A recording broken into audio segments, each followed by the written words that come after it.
gonna show you start to finish how to cut plates, how to lay out walls, how to stud them in, sheet them, stand them, do everything. We're gonna show you all on one wall, and we're gonna try to keep this super simple. Is you just measure outside to outside of your concrete, and then you need to do it in perfect 16. So you don't just put any boards in there, they need to be on these 16-inch increments. And so a lot of times what we'll do is we'll do a 16-footer and then a finish out. So like a 16-footer and then an 8-foot finish out, and that'll help us to land on center. So you just need to make sure your plates always end on one of these red marks. So that'll make sense once we start studying it in, because exterior walls are 16-inch on center. So then the next thing we did, and I've already done it, but you come over here and you mark all your walls. So we've got an exterior wall here. So we pull in 5.5, mark that one. We come over, we've got an interior wall here, and so we've marked that one as well. We've got a second interior wall, third wall, and then one last exterior wall here. After you mark all your interior walls, you've got your plates like this, you come here and you look for your windows. That's the next thing. So we've got two 3050 windows. We'll start with this one, 5'9" from the outside to the center. So we come over here, we go 5'9", and you just mark a little mark right there. That's 5'9" to the center. Okay, so this is a 3.0 window, which means that's a 3-foot window. So since we marked this at the center, we cut 3.5 feet, which is 1'6", and I'll just put a mark right there. Then you run it along this way, you go mark 3 foot, and then 1.5 inches for your trimmer, 1.5 inches for your king stud. And then we just come right here. I'll take my square out and I'll mark them right there. And we mark king studs with X's, we mark trimmers with T's. Then I'll come over here, this mark that I put here, I know that that's my first mark on my trimmer. My square's got a cool 1.5 inch setting right here that I can just mark the outside, move over another, boom, and then I know trimmer, trimmer, stud, stud. The next thing you do is you mark your header width. And so the way you know your header is you come here and you measure from your king stud to your other king stud is 39 inches.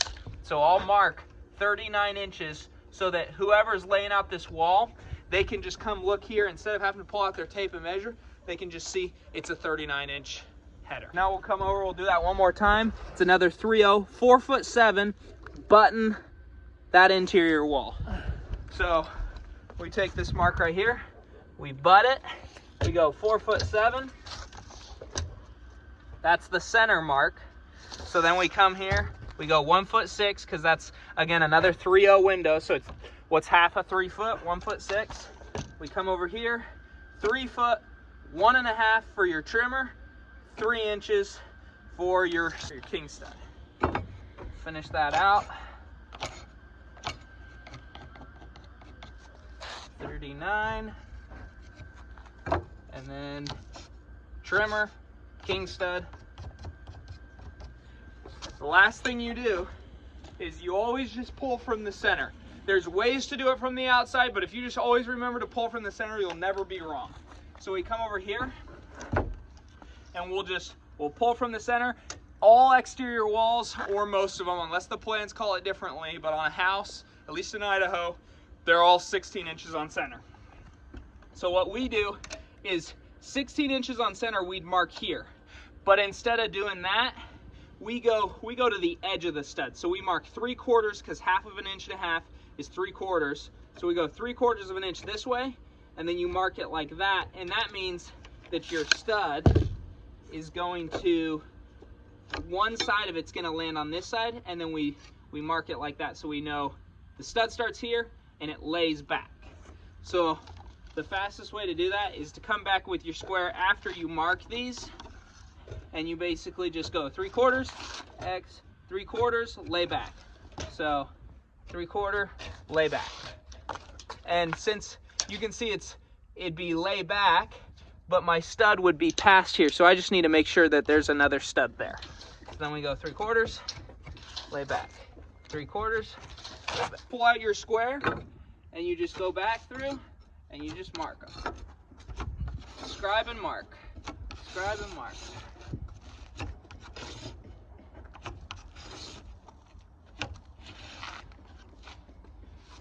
Butt it, and then we want to make sure that our studs are all laying the same direction. So instead of going lay back, we're gonna go lay ahead.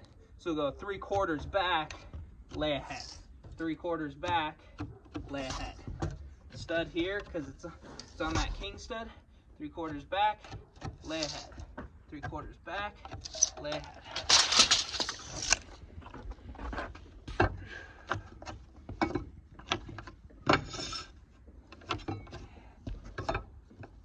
And that is how you lay out a wall. Next, we'll stud it in.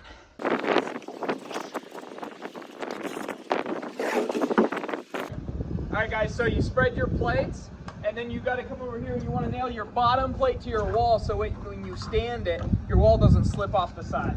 You just come over here,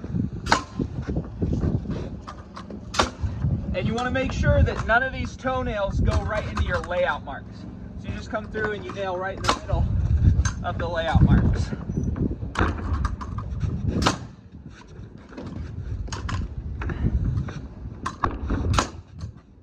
And then you come here.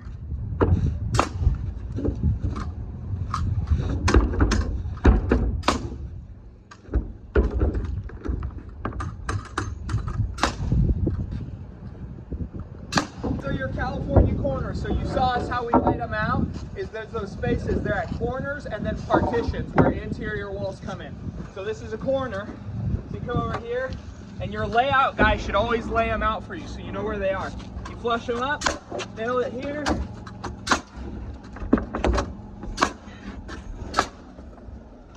and then this is the outside of the wall, this is an outside corner, so you gotta flush it up perfect to the outside.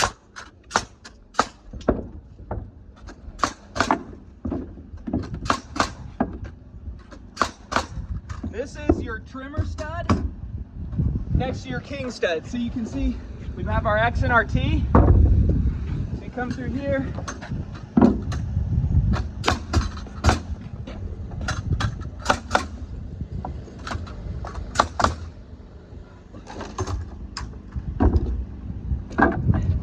Put your crimp on there, and this is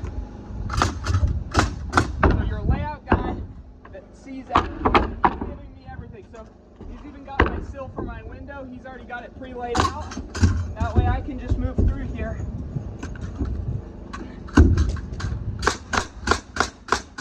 and just nail real easily.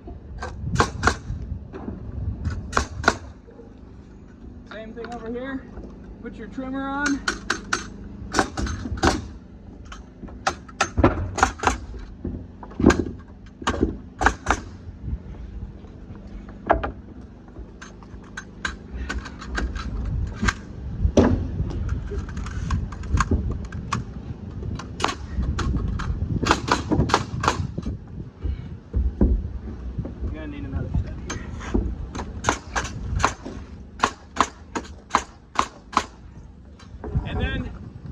Tip here is before you put your header in, you always want to put your sill in so that it's tight on both sides. So you come down here, nail that on.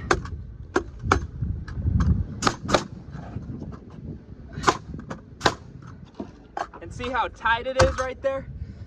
You won't get that if you put your header in first. Next.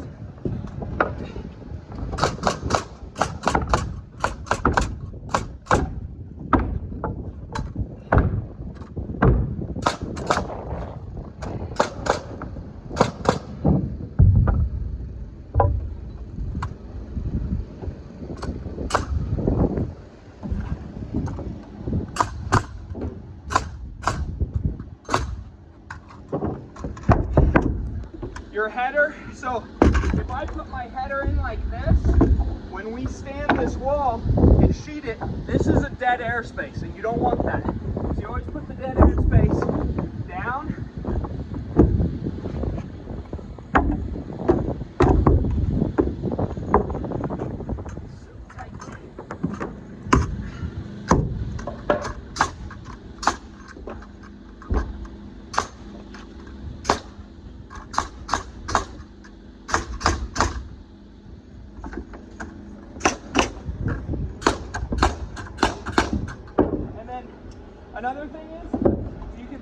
layout, there needs to be a stud on the egg side of your king stud, but it makes it a lot harder. If I had to put this on before, I wouldn't be able to nail to my header very well.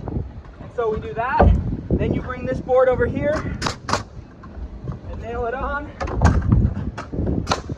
afterwards.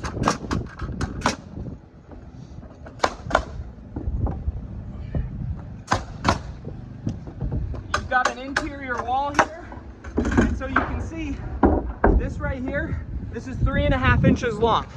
So if you put a stud on this side, and then you've got 3.5 inches and you've got backer on this side as well. So when your wall stands, it'll have something to nail to here, plus sheetrock backing on either side.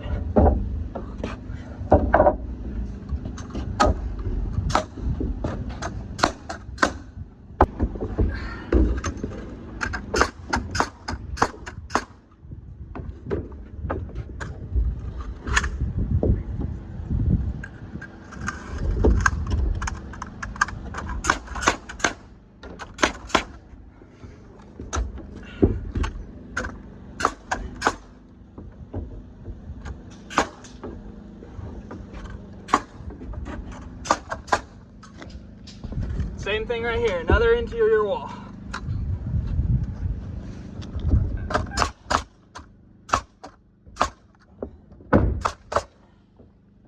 And then the way we lay out, when you come to a break right here, you put your board right in the center of that break, and you nail 2 nails on both sides of that break, going in right through both corners. So then we're to another window, so a trimmer.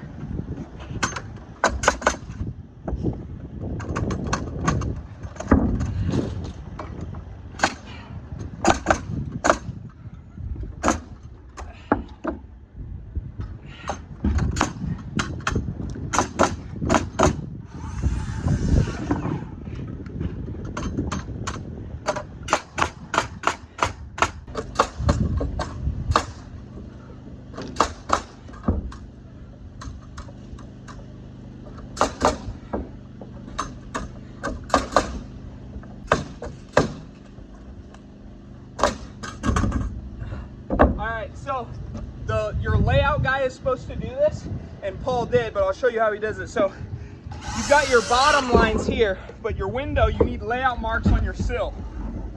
So you come here and you put your sill right between both trimmers, and then you take your square and you scribe both these marks across and make sure to give me the layout mark.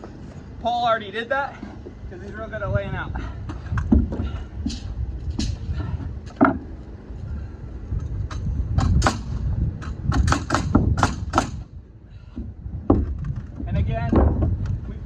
Stud coming through right here, but we won't worry about that till later, so that we can nail our header that much better. Sill first, keeps it real tight.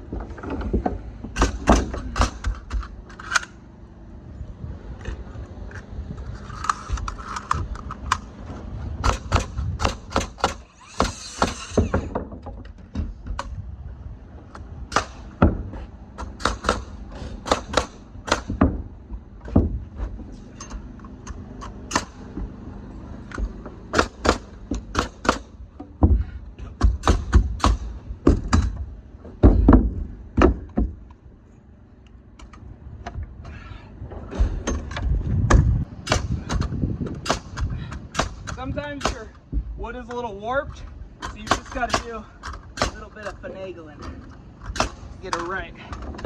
I'll go over this one.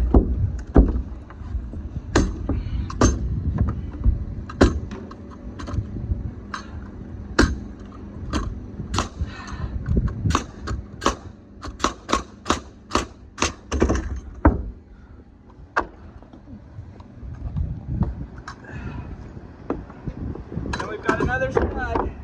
This one goes right here.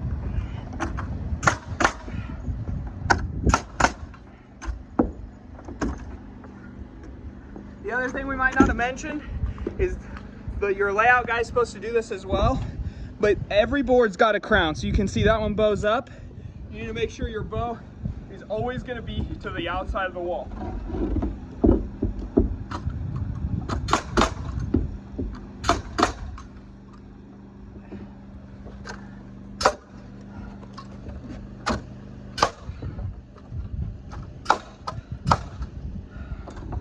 Another California corner on the corner, so that means that it needs to be perfectly flush. Then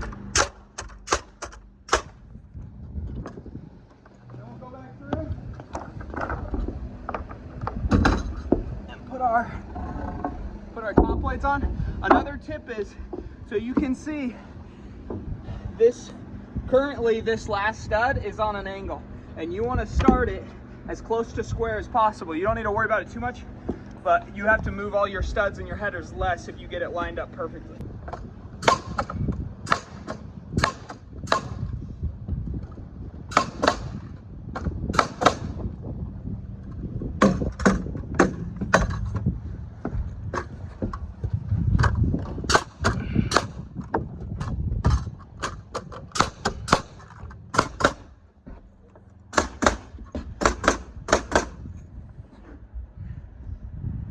This is on another braid, so you put 2 nails on that side, put 2 nails on this side.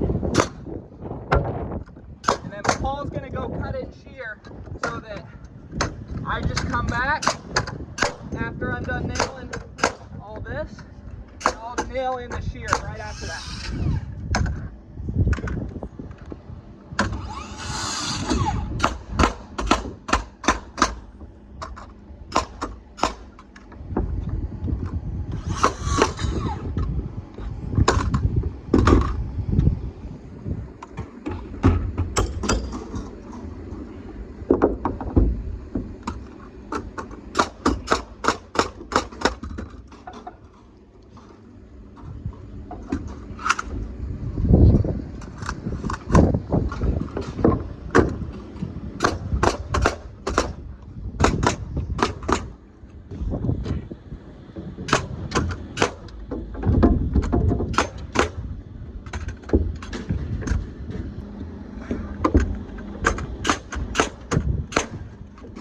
And then again, you guys know the drill. This exterior corner needs to be perfectly flush.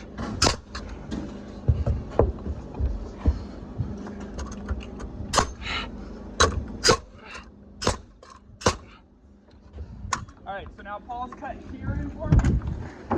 Over here. And because this isn't on a step, we don't need to move our shear down to the top of our, or I guess the top of our top plate.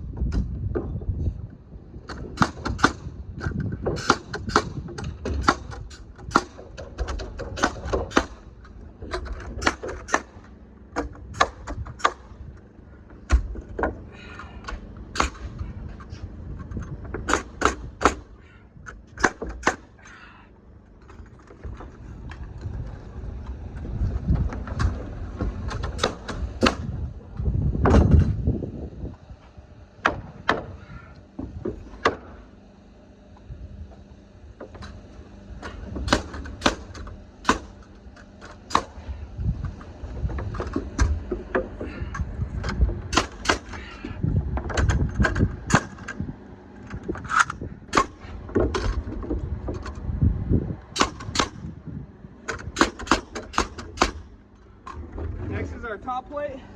So all your top plates need to have places to tie in walls to other walls. That's the whole point. So we'll lay it 5.5 back. Paul's already cut all these for me. These ones don't need to be lined up perfect. It's better to have a little bit of a gap so that you don't get into trouble later on.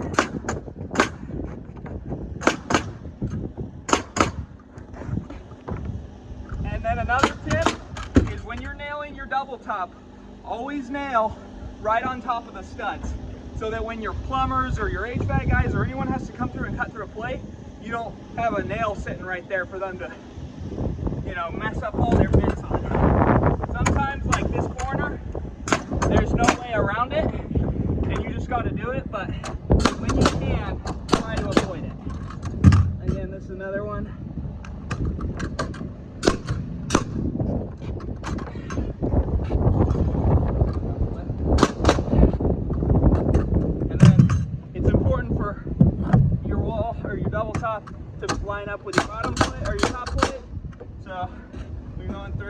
You just nail every little bit, and then you can come back later and nail all your studs.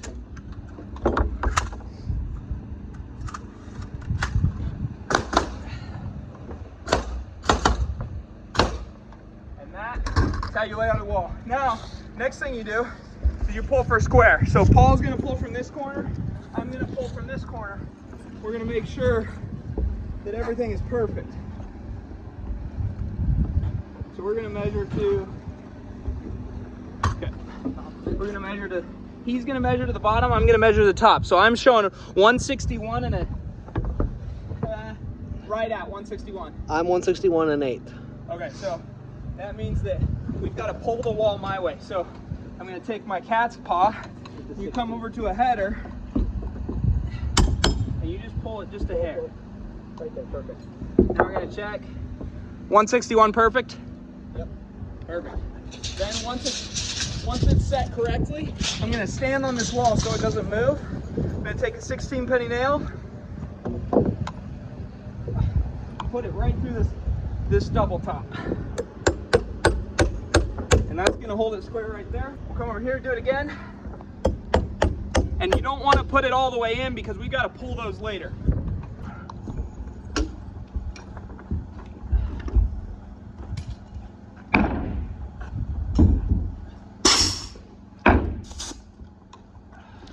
All right, right here. So you're just gonna start right perfect on the outside of the wall. You just put a couple staples there. Move down here, thing down here. So it's a perfectly square wall. So if we line up the edges perfectly, everything will be square moving from then on out. So we'll tack all the corners, come back up here. And you want to leave just a hair of a gap for expansion later on. That way, when these, because wood expands and contracts a little bit, and if you don't leave a gap, when the siders come through side it, and then in 5 years, when this wood expands, all your siding will bow later on. So you need to leave a gap.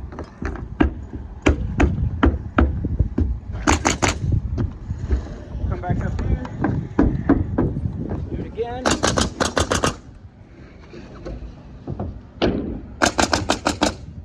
Paul's gonna go get that router and start cutting out my windows while I'm tacking these on.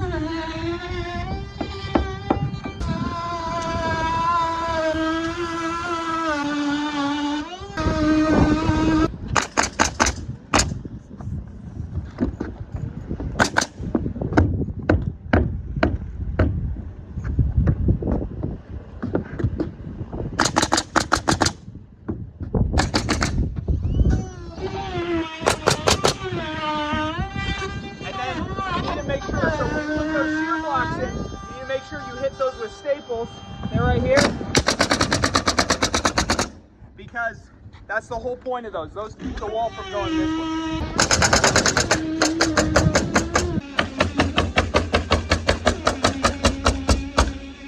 Seams are every 3 inches. Seams are every 3 inches. The field is every 6 to 8 inches.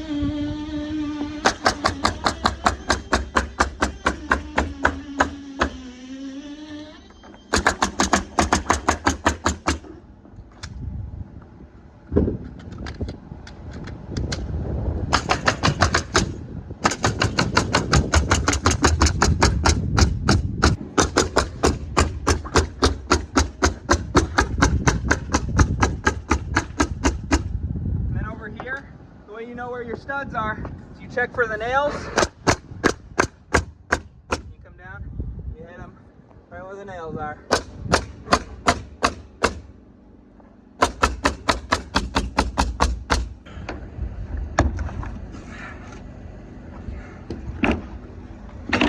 So we pull these out because when we stand this wall, more than likely someone will be close to these windows. And if you stand on these sheets, they'll slip out. Your whole wall will fall on a bunch of guys. So it's always better to be safe than sorry. Pull those out.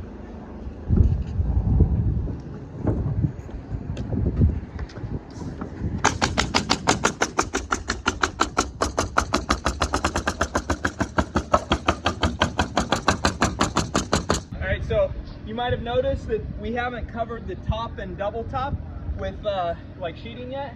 And one, that's because that way you can see where your layout is and you can follow those lines all the way down when you're stapling off. The second thing is you need your sheeting to hang over just enough to get down onto this green plate, because you don't want a gap here. Your sheeting needs to come down and hit the green plate. So that's why we set it up that way. We'll go cut 2 3/4 inch rips, put them along the top, staple them on after I finish stapling off this whole wall. Staples up here, that top plate's gonna stop you from doing it, so you need to make sure you don't put the staples there till later.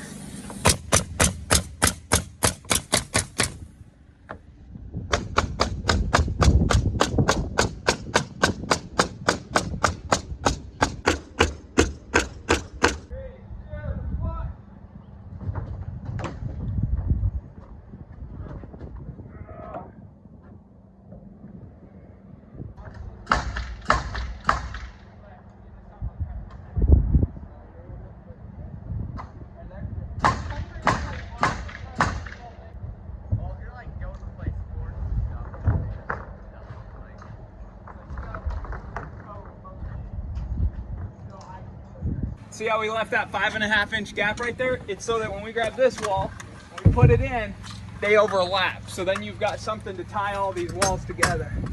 You go up there, and you always line up your plates.